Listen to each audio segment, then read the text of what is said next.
Hello నమస్తే. నేను journalist Srinivas. ఈరోజు మన తెలంగాణ పేపర్‌లో వార్తలను చూద్దాం. ఏమి జరిగేనో బీసీలకు 42% పై సుప్రీంలో నేడే విచారణ సర్వత్రా ఉత్కంఠ. ఏం జరిగింది? ఏం జరగదు. అది జరిగేది లేదనే జీవో చేసిన వాళ్ళకి తెలుసు. జీవో నెంబర్ 9తోని స్థానిక సంస్థల ఎన్నికల్లో బీసీలకు 42% రిజర్వేషన్ ఇస్తామని రేవంత్ రెడ్డి గారి ప్రభుత్వం ఒక జీవో ఇచ్చింది.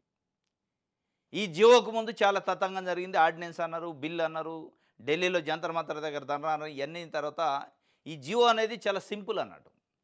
ప్రభుత్వం ఇయ్యగలిగే అవకాశం ఉంటే ఎప్పుడో ఇయ్యొచ్చు. జంతర్ మంతర్లు అవసరంలా, ఆర్డినెన్స్‌లు అవసరంలా, బీసీ బిల్లులు అవసరంలా. వీటన్నిటి తర్వాత జీవో ఇచ్చారంటేనే దాని అర్థం ఏం జరిగిద్దో వాళ్ళకి తెలుసు, చూసే ప్రజలకు తెలుసు, కోర్టులకు తెలుసు. ఏం జరిగేది ఉండదు. అది ఆగిపోద్ది. స్టే వస్తది. 99% ఆ జీవో నిలబడే అవకాశమే లేదు అనేది న్యాయ నిపుణులు చెప్తున్నారు. న్యాయ నిపుణులే కాదు, ఆ జీవోని డ్రాఫ్ట్ చేసిన అధికారులు బయట మాట్లాడుకుంటున్నారు. ఆ జీవోని తయారు చేసి బయటికి పంపిన అధికారులు ఉంటారు కదా, ఇది జీవో నిలబడేది కాదు, మన కాదు, ఎందుకు పెట్టిండో ఏం కథ అని. ఏం జరగదు. జరిగేది ఒక్కటే ఉంటుంది, స్టే వస్తుంది. జీవోని కొట్టేస్తుంది గవర్నమెంట్, సస్పెండ్ చేస్తుంది హైకోర్టు లేదా సుప్రీంకోర్టు. ఈరోజు సుప్రీంకోర్టులో హీరింగ్ ఉంది. వంగా గోపాల్ రెడ్డి అని ఒక అతను పిటిషన్ వేసిండు. హైకోర్టులో మాధవ్ రెడ్డి వేసిండు. ఈ పిటిషన్లు వస్తాయని తెలుసు గవర్నమెంట్కి, ఇది నిలబడదు అని తెలుసు. కానీ మేము చేసినాం ప్రయత్నం, కానీ కుదరలేదు కాబట్టి పార్టీ పరంగా ఇస్తామని ఒక అల్టిమేట్గా కంక్లూజన్ వచ్చే అవకాశం ఉంది తప్ప ఈ జీవోలు రావు. ప్రభుత్వ పరంగా బీసీలకు 42% ఇచ్చే అవకాశాలు ఇప్పుడు లేవు. ఆ ఇచ్చే అవకాశాల వైపు ప్రయాణం చేయట్లా ప్రభుత్వం. కేవలం మేము ఇవ్వటానికి ప్రయత్నం చేసినాం అని చెప్పే ప్రయత్నం చేస్తుంది తప్ప ఇవ్వటానికి చిత్తశుద్ధితోని ప్రయత్నం చేసినట్టు ఎక్కడ అనిపించలే. ఇవ్వటానికి నిజంగానే బీసీలకు 42% స్థానిక సంస్థల్లో రిజర్వేషన్ ఇవ్వాలి అనే కమిట్మెంట్ ఉంటే మీరు చేయాల్సిన జీవోలు, మీరు చేయాల్సిన ఫైట్ ఇక్కడ కాదు. కేవలం ఢిల్లీలో మాత్రమే, అది పార్లమెంటు ముందు మాత్రమే. కేవలం ఢిల్లీలో మాత్రమే, అది ప్రధానమంత్రి ముందు మాత్రమే. అది ఏదైనా కానీ ప్రధానమంత్రి ముందు మీరు మీ మీ స్లోగన్ వినిపిస్తే, మీరు ఇచ్చిన హామీని వినిపిస్తే, ఇక్కడ బీసీల మనోగతాన్ని వినిపిస్తే మీ అంట బీసీలు ఉంటారు తప్ప మీరు ఈ ఉత్తుత్తి నాటకాలు చేసి ఈ నాటకాలు అందరూ చేయగలుగుతారు. ఏముందా 396 జీవో అని కేసీఆర్ ప్రభుత్వం ఉన్నప్పుడు కూడా తెచ్చింది 34% రిజర్వేషన్ కోసం. దాన్ని కొట్టేస్తేనే కదా 23%కి వచ్చింది. సుప్రీంకోర్టు ఆ జీవోను కొట్టేస్తేనే 23% కుదించి, అంటే 50% లోపే ఎస్సీ, ఎస్టీ, బీసీ కలిపి 50% లోపే ఉండేటట్టు పెట్టుకొని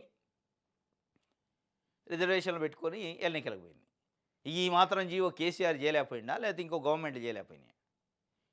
ఈ క్లియర్గా సుప్రీంకోర్టు గైడ్లైన్స్ ఉన్నాయి. అంటే ఏం జరిగేది ఉండదు. కోర్టుకు పోయిందంటే అది కొట్టేసేది. అందుకే పదే పదే కాంగ్రెస్ పార్టీకి సంబంధించిన ముఖ్య నాయకులు, మంత్రులు చెబుతున్నారు కోర్టుకి ఎవరు పోవద్దు, కోర్టుకు పోకుండా చూసుకోండి. అంటే కోర్టుకు పోతే ఆగిద్దని వాళ్ళకి తెలుసు. కోర్టుకు పోతే ఆగిద్దని తెలుసు, కోర్టుకు పోతారని తెలుసు. కోర్టుకు పోకుండా ఆపటం ఎవరినైనా ఆపుతారు? అది సాధ్యమైన పనే?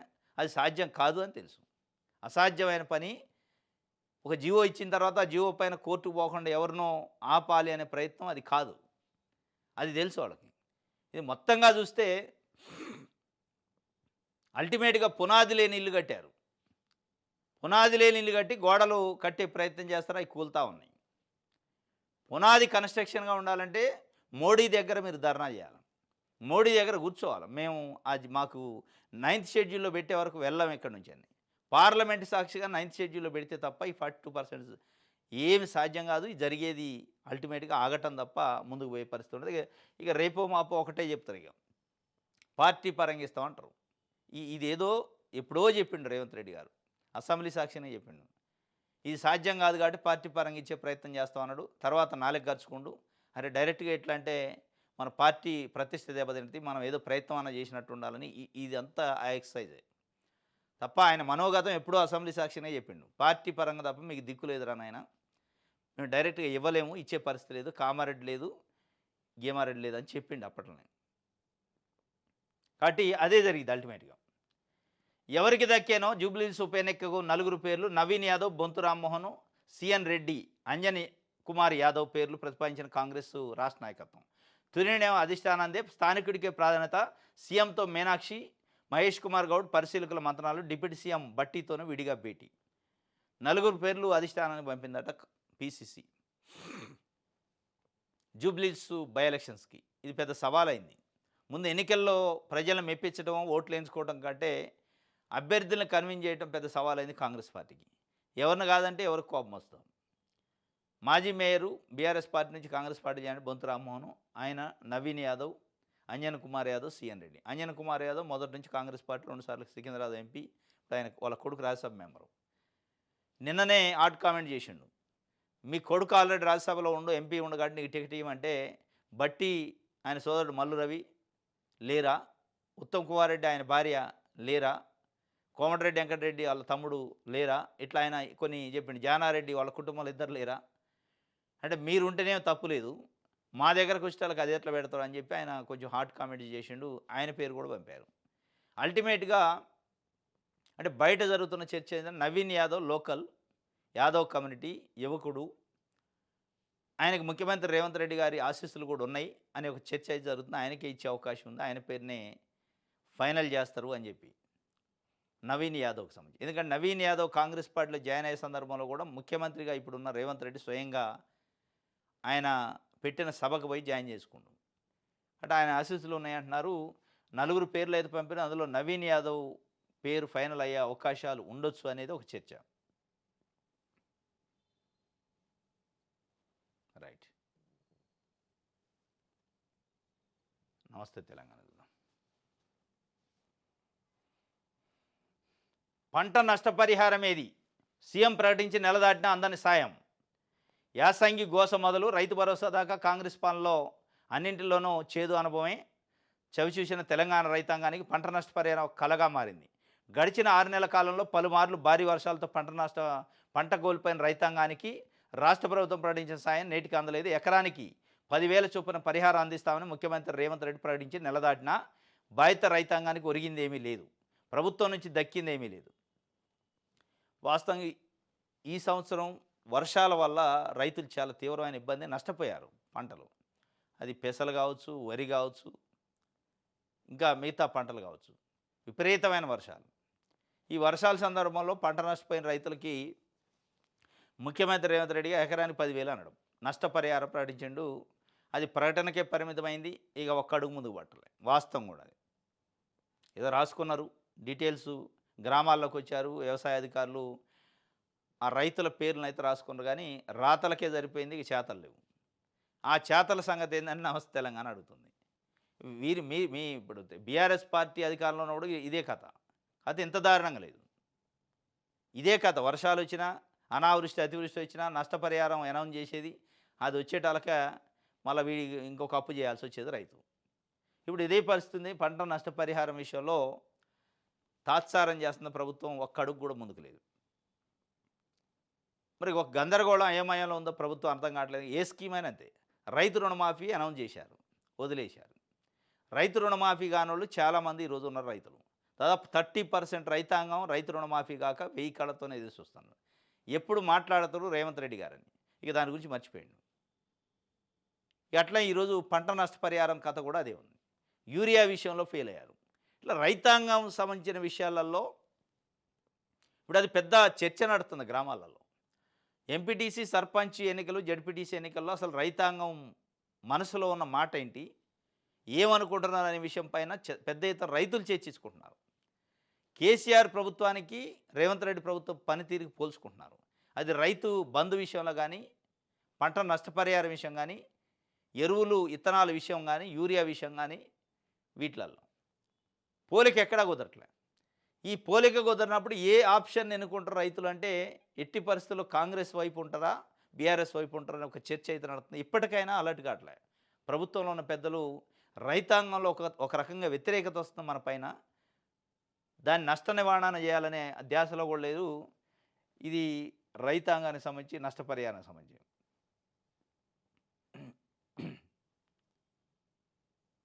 రైట్. సర్పంచ్ అభ్యర్థులకు పరిమితి 2.5 లక్షలు, ఎంపీటీసీ జెడ్పీటీసీ అభ్యర్థులకు 4 లక్షలు, ఎంపీటీసీ అభ్యర్థులకు 1.5 లక్షలట. 45 రోజుల్లో ఖర్చుల వివరాలు సమర్పించాలి. ఇవన్నీ ఉట్టిటి ముచ్చట్లే, ఎందుకు ఇవన్నీ? ఇది అయ్యేవి కాపోయి సర్పంచ్ అభ్యర్థి 2.5 లక్షలతోని ఎన్నికలకు పోతే ఆ పరిస్థితి ఉంది వాస్తవంగా. 2.5 లక్షలు ఒక రోజులో అయిపోతాయి వాళ్ళకి. 1 వీకు, ఒక వారం టైం ఉంటే సర్పంచ్ ఎన్నికలకి ప్రచారం చేసుకోవడానికి, వారంలో ఎంత చిన్న విలేజ్ అయినా, చిన్న 1000 ఓట్లున్న గ్రామం అయినా ఒక 10 లక్షలు కాకుండా తక్కువ కావు. 10 లక్షలు పై మాట గాని కింద కాదు. ఇదన్నీ ముచ్చట్లు. 2.5 లక్షలు అట సర్పంచ్‌కి. ఎంపీటీసీ కాట 1,50,000 అట. 4 లక్షలు జడ్పీటీసీ కాట. జడ్పీటీసీ అభ్యర్థికి నిలబడ్డ అభ్యర్థి, వాళ్ళ పార్టీ నాయకులు తిరిగే కార్లకు డీజిల్‌కి సరిపోవు 4 లక్షలు. వాళ్ళ డీజిలు, భోజనాలు, ఆ ప్రచారంలో జరిగే ఆర్భాటం ఇదంతా దానికే సరిపోవు. ఈ రిలవెన్స్ ఉండదు. ఎన్నికల సంఘాలు ఎందుకు పెడతాయో తెలియదు కానీ, వాళ్ళు చెప్పే ఖర్చుకి, ఈడ పెట్టే ఖర్చుకి సంబంధం ఉండదు. గమ్మత్తు ఉంటది ఎన్నికల వ్యవహారం అంతా. రోడ్ల మీద టెంట్‌లేస్తారు, పోలీసులు తనిఖీలు చేస్తా ఉంటారు వాహనాలు. ఎందుకంటే డబ్బులు ట్రావెల్ కావద్దు, ఎన్నికలలో డబ్బు బారొద్దు, డబ్బు పంపిణీ చేయొద్దని. ఈ తనిఖీలు ఎక్కడ అయితాయి, అక్కడ డబ్బులు పంపిణీ అవుతాయి. ఇది ఎక్కడి నుంచి వస్తుందో తెలియదు. ఏం లేదు, ఇదంతా ఏందంటే మమ అనిపించటం. ఏందంటే నా పని నేను చేస్తానా అనిపించుకోవడానికి తప్ప, అక్కడ నిజమైన పని కాదు, నిజమైన వ్యవహారం కాదు అది. ఇది సర్పంచ్ గట 2.5 లక్షలతోని లిమిట్ అట. అంటే 2 లక్షలు దాటొద్దట ఖర్చు. వాళ్ళు పెట్టుకోవాల్సింది కాదు. అదే పాంప్లెట్లకి, బ్యానర్లకి, పోస్టర్లకి వీటికి కలిపి. అసలు ఖర్చు చెప్పట్ల కథ.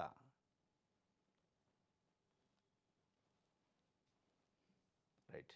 ఆంధ్రజ్యోతి చూద్దాం.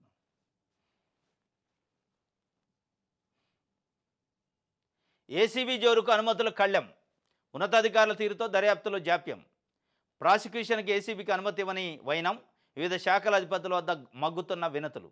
జాప్యాన్ని సాగ్గా చూపి కోర్టు ఉత్తర్వులు తెచ్చుకొని పోస్టింగ్లు పొందుతున్న అవినీతి అది ఉద్యోగులు. హైకోర్టు ఉత్తర్వులపై సవాల్ చేయని అధికారులు. లంచం తీసుకుంటూ రెడ్ హ్యాండ్గా దొరికినా మళ్ళీ కీలక పోస్టింగులు దక్కించుకున్న కొందరు. 9 నెలల్లో 203 కేసులు, 4 వంతు కేసుల దర్యాప్తును కూడా ఏసీబీకి దక్కని అనుమతులు. ఏసీబీ జోరుకు అనుమతుల కళ్ళి. ఎవరు కళ్ళెం వేస్తారు? ఇప్పుడు ఏసీబీ ఒకసారి ఒక అధికారిని ట్రాప్ చేసింది. మొన్న ఎలక్ట్రిసిటీ ఏడీ, చేవెళ్ళ ఏడీ అంబేద్కర్ 500 కోట్ల రూపాయలు అక్రమాస్తులు ఉన్నాయి, ఎక్కడ పని చేస్తే అక్కడ కొన్ని 100 కోట్ల రూపాయలు సంపాదించండి అని చెప్పి పట్టుకున్నారు. వాళ్ళు కేసు పెట్టారు, జైల్లో పెట్టారు. నిన్న మళ్ళీ వాళ్ళు పోలీసులు రిమాండ్కి అడిగారు ఏసీబీ వాళ్ళు, ఆయన్ని ఇన్వెస్టిగేషన్ చేయాలని. ఇప్పుడు ఆయన పట్టుకున్నారు, ఇన్వెస్టిగేషన్ చేస్తారు, ఆయన బెయిల్ పైన వస్తాడు. ప్రాసిక్యూషన్కి అనుమతి ఇవ్వాలి అని మళ్ళీ లెటర్ పెట్టాలంటే ఏసీబీ ఎవరికి పెట్టాలి? ఎలక్ట్రిసిటీ వాళ్ళకి, లేదా పంచాయతీరాజ్ ఆఫీసర్ అనుకోండి, పంచాయతీరాజ్ డిపార్ట్మెంట్కి పెట్టాలి, లేదా మున్సిపల్ శాఖ అనుకో, మున్సిపల్ శాఖ అధిపతికి పెట్టాలంటే. ఎందుకు ఇది అంటే, మీ శాఖలో ఒక అధికారి అవినీతి చేసిండు, మేము పట్టుకున్నాం, వాడు అవినీతి పరుడు, సస్పెండ్ చేశారు, మీరు కోర్టుకు పోయిండు, జైలుకు పోయిండు అని తెలిసాక మళ్ళీ ఆయన అధిపతితోని లెటర్ ఎందుకు పెట్టాలి? ఆయన పర్మిషన్ ఎందుకు తీసుకోవాలి? ఏంది నిబంధన? దేనికోసం? ఏసీబీ ఒక ఇండిపెండెంట్ బాడీ. ఇక అక్కడే ఉంది మతలబ్బు మెలకంతా. ఒక దొంగను పట్టుకున్నాక, దొంగని తెలిసాక, దొంగని ప్రాసిక్యూషన్ చేయడానికి కూడా మీరు అనుమతి ఇవ్వండి అని మళ్ళీ ఆ దొంగకు సంబంధించిన డిపార్ట్మెంట్ని అడిగే పరిస్థితి ఉంటే, అసలు ఈ దొంగ సంపాదించిన ఆస్తుల్లో అనుమతి ఇవ్వాల్సిన ఆఫీసర్ కూడా వాటాలు ఉన్నాయో లేవో తెలియదు, ఆయన అనుమతి ఇయ్యడు.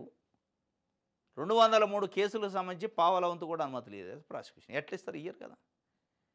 వాళ్ళ మదర్ డిపార్ట్మెంట్లో ఆఫీసర్ తప్పు చేసిందంటే వాళ్ళకి తెలియకుండా కాదు, వాళ్ళకి అంతో ఎంతో ఉప్పు అందిద్ది. ఒకళ్ళు అందకపోయినా వాళ్ళకున్న సంబంధాలు రీత్యా ఆయన ప్రాసిక్యూషన్కి అనుమతి ఇవ్వడం. ఏసీబీ నిబంధనే తప్పది. ఈ ప్రాసిక్యూషన్కి ఆయన అనుమతి తీసుకోవడం ఏంటి? డైరెక్ట్గా అటాక్ చేసి పడేయాలి. కానీ ఈ అనుమతి అనే పదాన్ని తీసేయాలి, ఆ నిబంధన తొలగించాలి. తొలగించి వీళ్ళు ఇన్వెస్టిగేషన్, వీళ్ళు ప్రాసిక్యూషన్ చేసుకుంటూ పోవాలి. లేదు, ఒకళ్ళ అనుమతి ఉండాలి. అనుమతి కోసం ఏసీబీ లెటర్ పెట్టుకుంటే ఆ డిపార్ట్మెంట్ హెడ్ ఎవరైతే ఉన్నారో ఆయన ఒక 2 వీక్స్లో అనుమతి ఇవ్వలేదంటే ఆయన పైన అవసరమైతే చర్యలు తీసుకునే అథారిటీని ఏసీబీకి ఇవ్వాలి. అది ఎవరు? ఇదంతా తూతూ మంత్రం వ్యవహారం. ఇందాక మనం చెప్పుకున్నట్టు ఎన్నికలలో డబ్బులు పంపిణీ కాకుండా చేయడానికి తనిఖీలు చేస్తూ ఉంటారు గ్రామాలు, టౌన్లలో, ఊరు బయట పోలీసులు వెహికల్స్ ఆపి. ఎవరి అమాయకులు వెహికల్ ఆపుతూ ఉంటారు.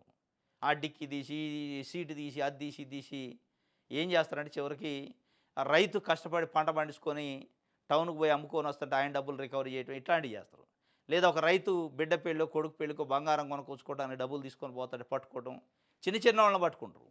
అసలు తలకాయలో తప్పిస్తారు. వీళ్ళే పోలీసుల వెహికల్లో డబ్బులు తీసిపోయి నాయకుల ఇళ్లలో పెట్టి కోట్ల రూపాయలు ఏరులై పారుతాయి డబ్బులు, మద్యం అన్నీ జరుగుతాయి. ఇంక అట్లా ఇది ఉంది. ఏసీబీ రైడ్స్ అంతే, ఏసీబీ కేసులు అంతే. కాబట్టి ఏసీబీ ఒక వ్యక్తిని ఒక ఒక ఆఫీసర్‌ని పట్టుకుంది అంటే ఒక ఆఫీసర్‌ని కేసు పెట్టింది అంటే డైరెక్ట్‌గా ఇండిపెండెంట్‌గా ప్రాసిక్యూషన్ చేసేటట్టు ఉండాలి తప్ప, మళ్ళా దొంగను పట్టుకున్న పై అధికారి వచ్చి అనుమతి ఇయ్యాలంటే వాడు ఇయ్యడు. ఇది కాదు.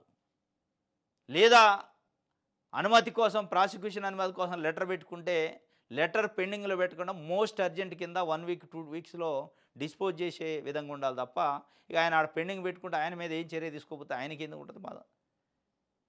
ఏసీబీ ప్రాసిక్యూషన్‌కి లెటర్ పెట్టుకున్నాక ఎవరైతే కన్సర్న్డ్ ఆఫీసర్ ఉంటారో విభాగ అధిపతి, హెచ్ఓడి ఆయన పర్మిషన్ ఇవ్వకపోతే ఆయన పైన కూడా అవసరమైతే కేసు పెట్టాల. ఆ స్థాయిలో ఉంటే భయం ఉంటది. ఇదనమాట ఈ అనుమతులకు కళ్ళెం వెనక లంచాలనమాట.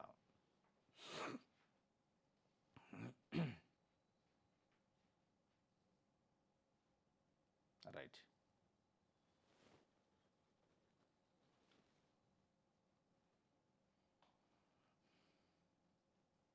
ప్రధాన పార్టీలకు అభ్యర్థులకు కొరతట. అసలు అభ్యర్థులు ఎక్కడ కంటెస్టే లేదు. ఈ ఎన్నికలు జరిగాయి కావా?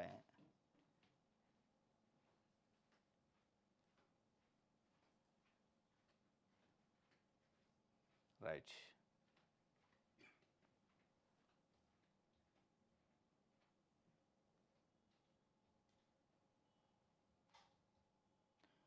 ప్రాణాలు తీసిన డీజే మోత.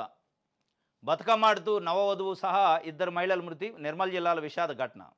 నిర్మల్ జిల్లాలో జరిగిన బతుకమ్మ వేడుకల్లో తీవ్ర విషాదం జరిగింది. డీజే సౌండ్ బాక్సుల మూత మధ్య బతుకమ్మాడుతూ ఓ నవవధువు సహా 2 మహిళలు ప్రాణాలు కోల్పోయారు. నిర్మల్లోని బంగల్పేట్ కాలనీలో శనివారం అర్ధరాత్రి జరిగిన వేడుకల్లో డీజే సౌండ్తో ఇప్పటికే ఈ డీజే సౌండ్తోని ఇప్పుడు గడిచిన గణేష్ నిమజ్జనాల కార్యక్రమంలో కూడా చాలామంది మహిళలు, యువకులు చనిపోయారు. ఆ డీజే సౌండ్ మామూలుగా వస్తే డీజే సౌండ్కి బిల్డింగు దమ్ము దమ్ము అంటుంటుంది.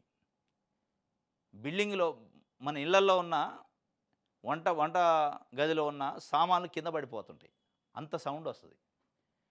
మరి వంటగదిలో ఎక్కడో ఇంట్లో ఉన్న వీళ్ళు రోడ్డు పైన డీజే మోయిస్తుంటే ఎక్కడో ఇంట్లో ఉన్న వంటగదిలో ఉన్న ఆ వంట పాత్రల కింద పడే పరిస్థితి ఉంటే గుండెలో ఉన్న 4 గదులు ఉంటాయి. గుండెలో కవాటాలు ఉంటాయి. వాల్స్ అంటారు. ఆ వాల్స్ పేలిపోవు మరి. అట్లా పేలిపోయి చనిపోయారు. అయినా ఎవడాగడు. మామూలుగా బెటర్ డీజే. మరి అదేం పిచ్చో అదేం భక్తో అర్థం కాదు. అంటే డీజే ఎంత సౌండ్ పెడితే అంత భక్తి అన్నట్టు ఫీల్ అవుతారు కొంతమంది. డీజే సౌండ్ పెట్టుకొని పిచ్చి పిచ్చిగా తిక్కలు ఎగిరితే అది భక్తి కాదు. కొంతమంది పండితులు చెప్తున్నారు, ఈ డీజే ఎక్కడిది, గణేష్కి అమ్మవారికి ఈ డీజే ఏంది, సౌండ్ ఏంది, ఎంత డిస్టర్బెన్స్ అని చెప్పి వాళ్ళే ఇది పద్ధతే కాదు, ఇది సాంప్రదాయం కాదని. అయినప్పటికీ ఏదో డప్పులో లేదా మేళము అట్లాంటివి ఏదో పెడతారు, సన్నాయి అట్లాంటివి పెట్టుకుంటారు. విపరీతమైన డీజేలు పెట్టి ప్రాణాల మీద తెస్తారు. బతుకమ్మ ఈ ఈ వేడుకల్లో చాలా గ్రామాలలో కోలాటం దాంట్లో డీజేలు పెట్టి విపరీతమైన సౌండ్ పెట్టి ఆ కోలాటం మహిళలతో నేపిస్తుంటే అప్పటికే హార్ట్ బీట్ పెరిగిద్ది. కోలాటం వేసేటప్పుడు ఆగకుండా మూమెంట్ ఉంటుంది బాడీ. ఆ మూమెంట్లో ఏమైంది, మొత్తం హార్ట్ బీట్ పెరిగిపోద్ది. హార్ట్ బీట్ పెరిగినప్పుడు ఆటోమేటిక్గా గుండె కొట్టుకునే దాంట్లో ఆ వాల్స్ అది విపరీతమైన ప్రెజర్కి గురవుతాయి. ఆ ప్రెజర్లో మళ్ళీ ఈ ప్రెజర్ డీజే ప్రెజర్ వచ్చి ఎక్కడో వంటగదిలో ఉన్న సామాన్లు పడిపోతున్నాయంటే మన శరీరంలో ఉన్న అవయవాలు కూడా గిల కొట్టుకుంటాయి ఆ సౌండ్కి. అట్లనే చనిపోయారు నిర్మల్లో. ఇప్పటికైనా యువత, మరి యువకులే ఇది, ఈ డీజేలు బంద్ చేసే కార్యక్రమం చేయండి. పోలీసులు కానీ ప్రభుత్వం దీనిపై చర్యలు తీసుకోవాలి. నిన్న నిర్మల్ జిల్లాలో పాపం కొత్తగా పెళ్ళైన అమ్మాయి, ఇంకొక ఆమె ఏజ్డ్ ఆమె, ఇద్దరు చనిపోయారు.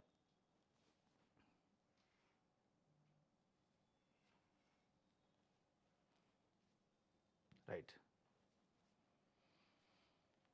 కోటా ఉత్కంఠ. స్థానిక సంస్థల ఎన్నికల్లో 42% బీసీ రిజర్వేషన్లపై సందిగ్ధత ఉంది, అది వాళ్ళకి తెలుసు. రిజర్వేషన్ల 50% పరిమితి పెంచడంపై సుప్రీంకోర్టు, హైకోర్టులో పిటిషన్లు. నేడు సుప్రీంకోర్టులో విచారణ. హైకోర్టులో ఈ నెల 8న. ఇది ఈ ఉత్కంఠ ఇట్లే ఉంటుంది, అది తీరేది కాదు, పోయేది కాదు. ఏం చేద్దాం, ఎలా ముందుకెళదాం? బీసీ రిజర్వేషన్లపై అంశంపై సీఎం, ఏఐసీసీ ఇన్ఛార్జితో వేరువేరుగా మంత్రుల సమావేశం. తాజా పరిణామాలపై వివరణ. నేడు సుప్రీంకోర్టులో విచారణకు రానున్న పిటిషను. బలమైన వాదనలు వినిపించేందుకు ఢిల్లీకి deputy CM Bhatti PC chief Mahesh Kumar Goud మంత్రులు, సీనియర్ న్యాయవాదుల సలహాలు సూచనలు తీసుకున్న నేతలు బలహీన వర్గాలకు మద్దతుగా నిలవాలని మంత్రి పొన్నం అభ్యర్థన. ఎవరిని అభ్యర్థన చేస్తున్నారు? ఏంది ఇదంతా గేము? బలమైన వాదనలు వినిపించడానికి సుప్రీంకోర్టుకి బట్టి విక్రమార్క గారు, మహేష్ కుమార్ గౌడ్ గారు, వాకిటి శ్రీహరి వీళ్ళంతా పోయారట. వీళ్ళేం వాదన వినిపిస్తారు సుప్రీంకోర్టులో? జడ్జి అడ్వకేట్ కదా వినిపించాల్సింది. అసలు వాదన ఎక్కడిది? బలమైన జీవో ఇవ్వాలి కానీ బలమైన వాదన ఎట్లా వస్తుంది? జీవోలోనే బలం లేనప్పుడు వాదనలో బలం ఎక్కడిది? ఏం చేద్దాం ఇప్పుడు అనే చర్చట. ఏం చేద్దాం, ఎలా ముందుకెళ్ళదు, ఏం చేసేది ఉండదు, ఎలా ముందుకెళ్ళేది ఉండదు. మీరు ఏదైతే అసెంబ్లీలో చెప్పారో పార్టీ పరంగా ఇస్తానని అదే చెప్తారు మీరు. అదే ముందుకు వెళ్ళేది లేదు, అది అయ్యేది లేదు. ప్రభుత్వ పరంగా వచ్చే అవకాశాలు లేవు, మీరు ఇచ్చే ఉద్దేశాలు మీకు కనపట్టలే. ఏం చేసేది ఉండదు ఆడ. హుట్టినాట ప్రభుత్వం డబ్బులు పెట్టి విమానం పెట్టి డిప్యూటీ సీఎం మంత్రులు పీసీసీ చీఫ్ పోయారట సుప్రీంకోర్టులో గట్టి బలమైన వాదనలు వినిపించడానికి. ఏముందాడ పసలేని వాదన అది. జీవోలో బలం ఉంటే వాదనే అవసరంలే, ఆ జీవోనే వాదిస్తుంది. బలమైన జీవో అయితే ఆ జీవోనే సుప్రీంకోర్టులో హైకోర్టులో వాదిస్తుంది. ఆ జీవోనే సబ్జెక్టు జడ్జికి చెప్పింది. ఇదనమాట. అంటే 56% ఉన్న బీసీలకి 42% రిజర్వేషన్లు ఇవ్వడానికి ఇన్ని వ్యవస్థలు కూడా పనిచేయలేకపోతున్నాయి. చూడండి ఎంత దౌర్భాగ్యమైన పరిస్థితి. 5% లేని ఈడబ్ల్యూఎస్కి 10% రిజర్వేషన్ ఇచ్చారు. ఏ వ్యవస్థ అడ్డుకోలే, ఎవరు మాట్లాడలే, ఏ జీవో అడ్డం రాలే. కానీ 56% ఉన్న బీసీలకి 42% రిజర్వేషన్లు ఇవ్వాలంటే సుప్రీంకోర్టులు అడ్డం వస్తాయి, హైకోర్టులు అడ్డం వస్తాయి. సుప్రీంకోర్టుకు పోయేవాళ్ళు ఉంటారు, హైకోర్టుకు పోయేవాళ్ళు ఉంటారు, పార్లమెంట్లు మాట్లాడు. చూడండి ఇట్లా ఉంటుంది అన్నట్టు. వ్యవస్థలో ఎంత వైషమ్యం ఉందనేది అర్థమవుతుంది. ఏసీబీ కస్టడీకి అంబేద్కర్ అట 4 రోజుల పాటు విచారణకు అనుమతించిన ఏసీబీ కోర్టు విద్యుత్ శాఖ మాజీ ఏడీని 200 కోట్ల ఆస్తులపై ప్రశ్నించినని అధికారులు. ఏముంటుందో ప్రశ్నిస్తారు వీళ్ళు. అసలు ఆయన మళ్ళీ శాఖ అధిపతి పర్మిషన్ ఇవ్వాలిగా ప్రాసిక్యూషన్కి. ఇది ఇన్వెస్టిగేషన్, ప్రాసిక్యూషన్ వేరే ఉంటుంది. వాళ్ళు ఇయ్యరు. ఈయన 200 కోట్లు సంపాదించినట్టే ఈయన పైన ఉన్నోడు 800 కోట్లు సంపాదించిండు. వాని దొంగతనం బయటపడిద్దిగా ఈయనకి అనుమతి ఇస్తే. ఇది నడుతుంటుంది అనమాట ఇది. అందుకే అనుమతులు రావు. ఏసీబీ రైట్స్ అయిన తర్వాత ప్రాసిక్యూషన్కి అనుమతికి లెటర్ పెట్టుకుంటే ఏసీబీ ఎందుకు అనుమతి ఇయ్యరు హెచ్ఓడీలు అంటే ఇక దీనికే. వాళ్ళని శుద్ధపూసలు కాదు. అట్టి ఎవడైతే అనుమతి ఇవ్వలేదో వాని కూడా ఇరికిచ్చే కార్యక్రమం చేసి తప్ప ఇది పరిష్కారం కాదు. ఈ ఏసీబీకి ఎవరు భయపడరు. రైట్, సాక్షి చూద్దాం.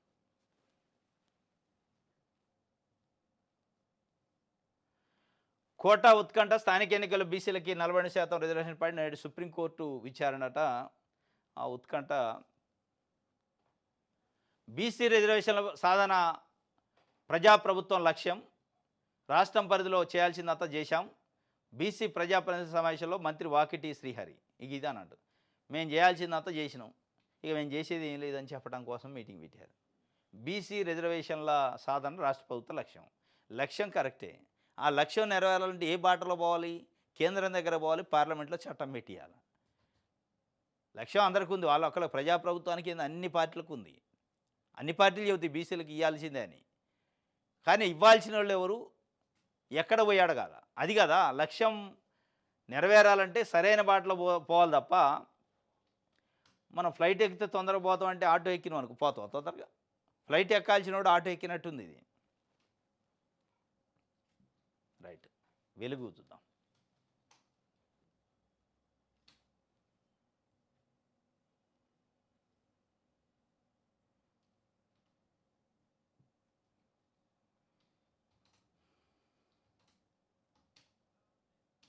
రెండు నెలల్లో వరుస నోటిఫికేషన్లు వస్తాయట, కసరత్తు చేస్తుందట టీజీపీఎస్సీ. ఇతర బోర్డులు 25,000 వరకు పోస్టులు భర్తీ చేసే ఛాన్సు. కొత్త రిజర్వేషన్లకు అనుకూలంగా రోస్టర్ పాయింట్ డేటా తీసుకున్న కమిషన్. 2 నెలల్లో అంటే ఉద్యోగ నోటిఫికేషన్లు, వరుస నోటిఫికేషన్లు అండి. ఒకవైపు ఇప్పుడు కోడ్ ఉంది, ఎన్నికల షెడ్యూల్ గ్రామ పంచాయతీలకు సంబంధించి స్థానిక సంస్థలకు వేశారు. ఆ కోడ్ ఉండగా ఎట్టి పరిస్థితుల్లో రాదు. ఆ కోడ్ ఎన్ని రోజులు ఉంటుంది, అసలు జరుగుతే తెలియని సందిగ్ధం. అంటే ఈ కోడ్ ముగిసేటాలక నెక్స్ట్ మంత్ అయింది, నవంబర్ 11 తర్వాత కోడ్ ముగిసింది.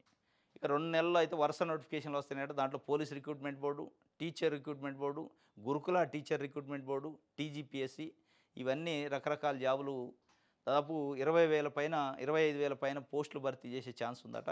అంటే జనరల్గానే కాంగ్రెస్ పార్టీ నిరుద్యోగులకి 2 లక్షల ఉద్యోగాలు 1 సంవత్సరం లోపల ఇస్తామని చెప్పి ఆశ చూపి ఓట్లు ఎంచుకుంది. ఆ అసంతృప్తిని పోగొట్టడానికి ఏదో ఒక రకంగా ఎన్నో కానీ పోస్టులు వేయాలి. అంటే కాంగ్రెస్ పార్టీ ప్రభుత్వం పోస్టుల భర్తీలో పర్వాలేదు అనిపించుకోవాలనే ఒక ప్రయత్నం కాంగ్రెస్ పార్టీ ప్రభుత్వం చేస్తుంది. మొత్తానికి ఒక 2 మంత్స్‌లో అంటే డిసెంబర్ అనుకుంటున్నా నాకు తెలిసి. డిసెంబర్ 31 లోపు ఒక 25,000 నుంచి 35,000 పోస్టులకి నోటిఫికేషన్‌లు వచ్చే అవకాశం ఉంది. దాంట్లో పోలీసులు, టీచర్సు, టీజీపీఎస్సీ పోస్టులు అన్నీ ఉంటాయట. దానికి సంబంధించి నిరుద్యోగులకైతే ఒక తీపి కబురు చెప్పబోతున్న ప్రభుత్వం అనే ఒక వార్తని వెలుగు పేపర్ రాసింది. రైట్. ఇది ఈరోజు న్యూస్ అనాలిసిస్. రేపు తాజా వార్తలతోని తిరిగి కలుసుకుందాం. Thank you.